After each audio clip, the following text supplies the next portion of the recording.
Within 24 hours simply means 1 minute after counting.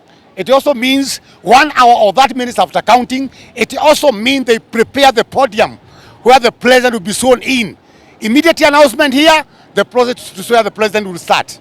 So let me say that this is a well choreographed political vagary as well as leaguing of elections as prepared by President William Ruto. And should I tell our members of parliament, should I tell them and tell the Senate that they should stand to their guns? They know it's a very serious issue. They are supposed to stand to their guns. They are supposed now to stand for Kenyans. They are supposed to stand for Wajiko. We want peace and we want a leader elected by people. And the leader, we are very sure that if the leader gets to the office, there will be no complaint because there was time for petition. There is ruling of the Supreme Court. Hata mtu akiingia, sisi hatuna shida na huyo mtu sababu inaonekana ichaguliwa kwa njia halali. But we don't want this shortcut. This shortcut is going to bring chaos in the nation of Kenya. And as Kenyans, sisi tunataka amani. We don't want this kind of political vagary. I'm very sure and cocksure Kasongo is aware that he cannot go back. His chances of being elected as the president are zeroing to zero. They are coming down to zero. They are on to nil. There are no chances for him. There is no development everywhere. This is our Waziri. I'm asking the CS in the Ministry of Health to stop cheating Kenyans. We are not being treated. I'm also a victim of SHA. I'm not being treated. And I'm paying a lot of money to this SHA. Sasa uniambie, mbona msimame kwa televisheni cheating people that we are paying, we are doing this, it is functioning. Why do you want to force us to hear it is functioning and on the ground nothing is going on? Well, I am Simon Karanja Muigai, aka Madigdig, from Nakuru City. And I have observed some of these things that have happened in this Republic of Kenya, particularly the most recent being the endorsement of the cabinet that the president should be sworn in after election within 24 hours after the counting. Let me say this. Within 24 hours simply means 1 minute after counting. It also means 1 hour or 30 minutes after counting. It also means they prepare the podium where the president will be sworn in. Immediate announcement here, the process to swear the president will start.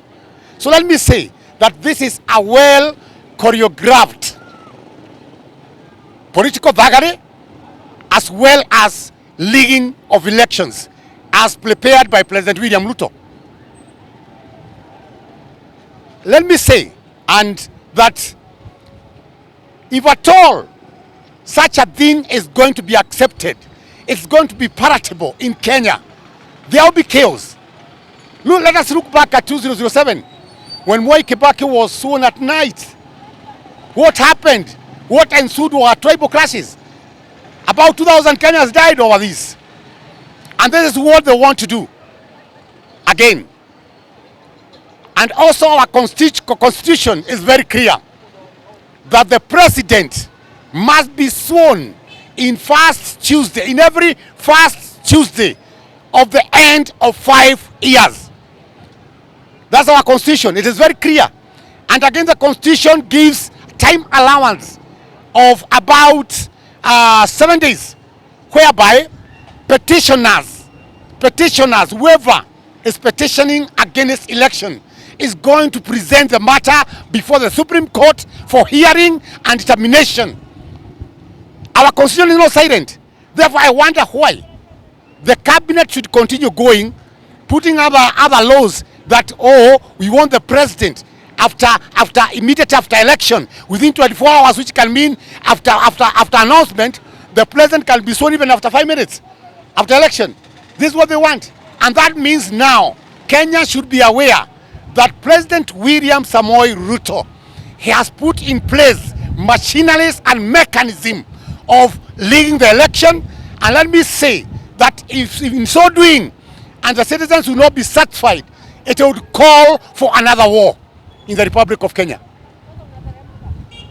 I look at our members of parliament, the Senate, also you have the Senate. And these people should know very well that changing our constitution on the matters pertaining to election, that is tantamount. It is tantamount to civil war in the Republic of Kenya. Na wananchi wa Kenya hawatakuwa kiwanda kama mende. We cannot agree on this. Ati wananchi wao wakikufa kwa sababu ya mtu mmoja kutaka kunyakua uongozi kwa njia sio halali. In other words, if you look back at the same thing what they said is that the predecessor, now for example, the predecessor of William Ruto was Uhuru Kenyatta. Uhuru Kenyatta, they said very well, when it comes now to the election that is coming, the predecessor is not supposed to hand over power to the president-elect.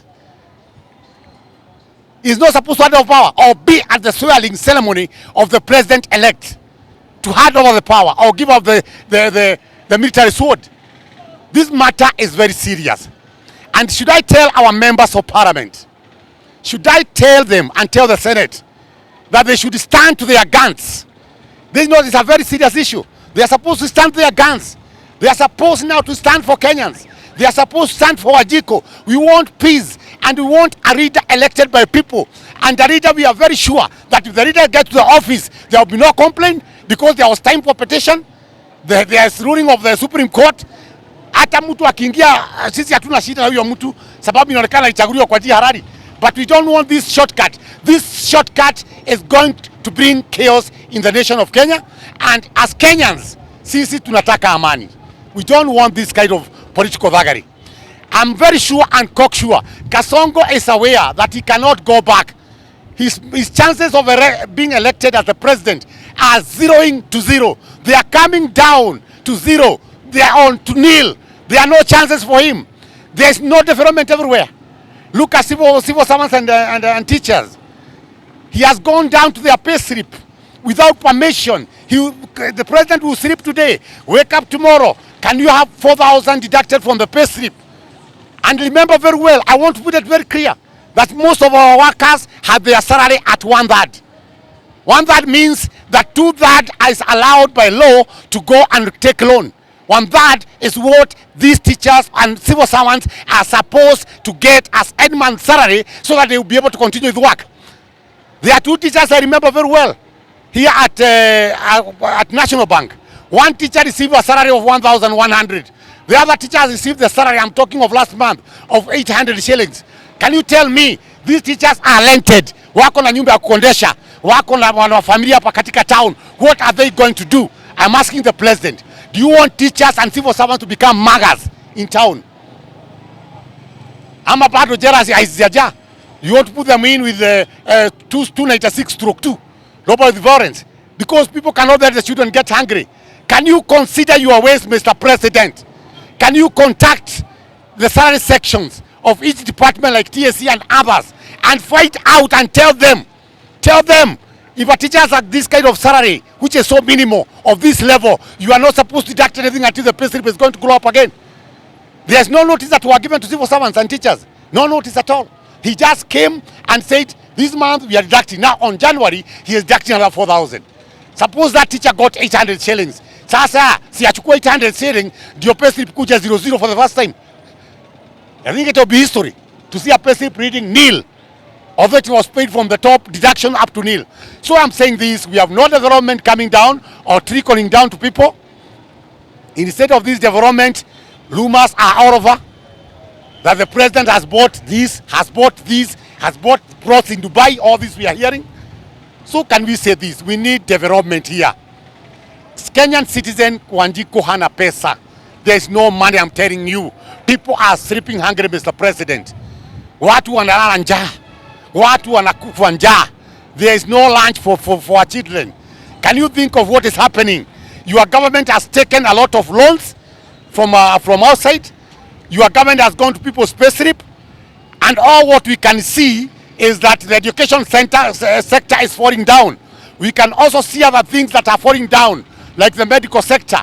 You are talking of SHA and SHE replacing the NHIF, but they are not functioning at all. Na mimi nauliza waziri, I'm asking the CS in the Ministry of Health to stop cheating Kenyans. We are not being treated. I'm also a victim of SHA. I'm not being treated. And I'm paying a lot of money to this SHA. Sasa uniambie, mbona msimame kwa televisheni cheating people that we are paying, we are doing this, it is functioning. Why do you want to force us to hear it is functioning and on the ground nothing is going on?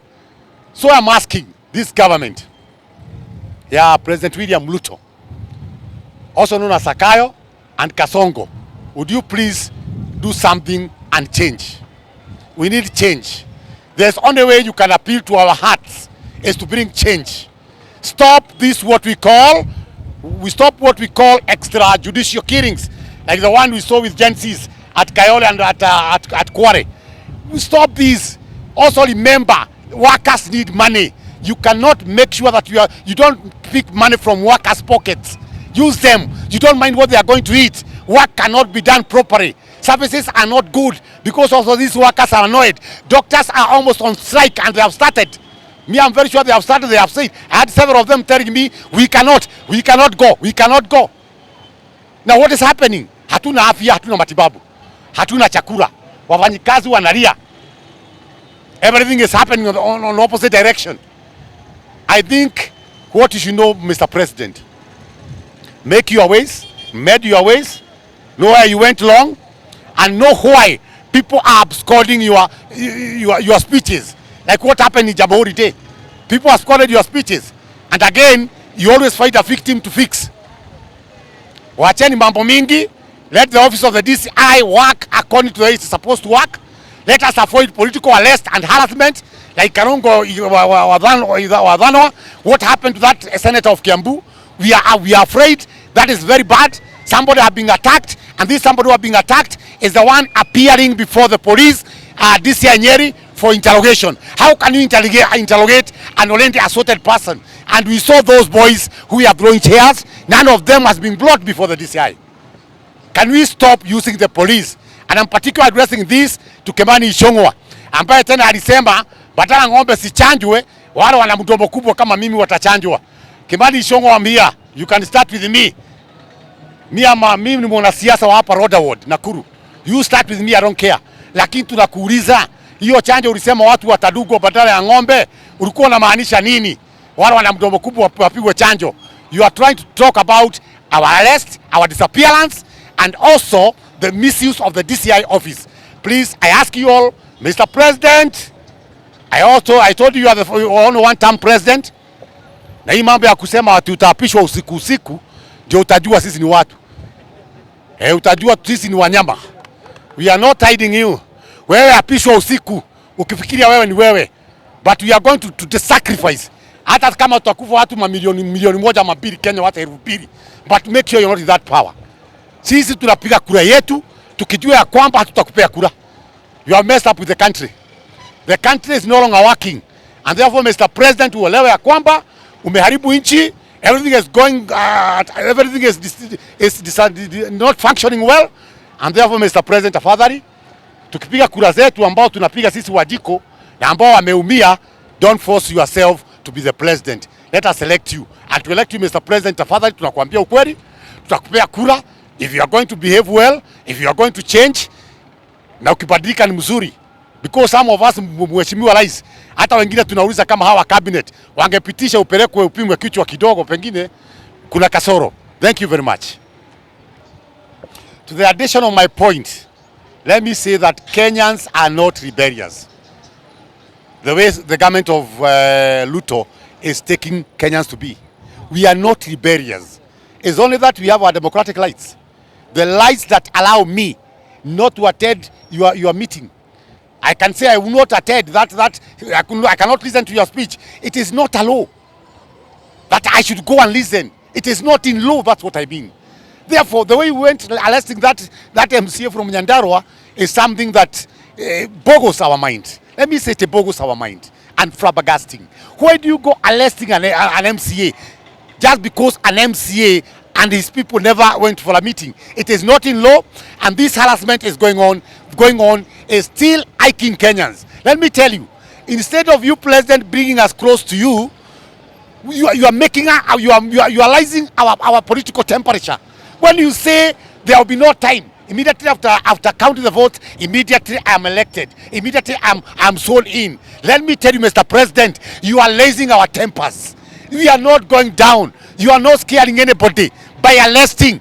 Whether we are going to be cut in pieces, put in bags and be thrown down in a quarry. Hiyo sio kitu ya kustua sisi. After all, we cannot be the first one to die.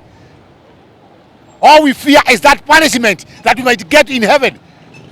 But we don't fear what you are going to do us on earth here. But what we say, Kenya must change, and the president should be aware that whatever you are doing, which include malicious arrest, like Nyandarua MCA, which also include other arrests, the kidnapping of people by the DCI offices, disappearing of people, and others found dead, others found killed in bags. Let me tell you, Mr. President, you are raising our temperature.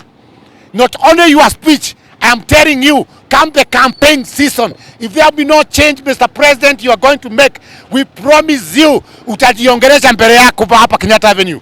I remember this where you stood in 2027. 2027, you are just here on this road, Kenyatta Avenue, here, next to me. 2022, you are just here with Kimani Ichung'wah, also talked. We had other people like Dede Nyoro, we saw him here. We saw other people. Lakini sasa nakuambia, when you come here, Mr. President, utatupea pesa kutoka vile unapeana pesa watu watukuliwa Subukia, na mimi naambia watu wote wasubukia wasikuje, kila mtu wasikuje, so that ujiongeleshe peke yako. So Mr. President, we ask you, tafadhali, rais wetu, change. Because if you don't change, we are going to change you come 2027. Thank you.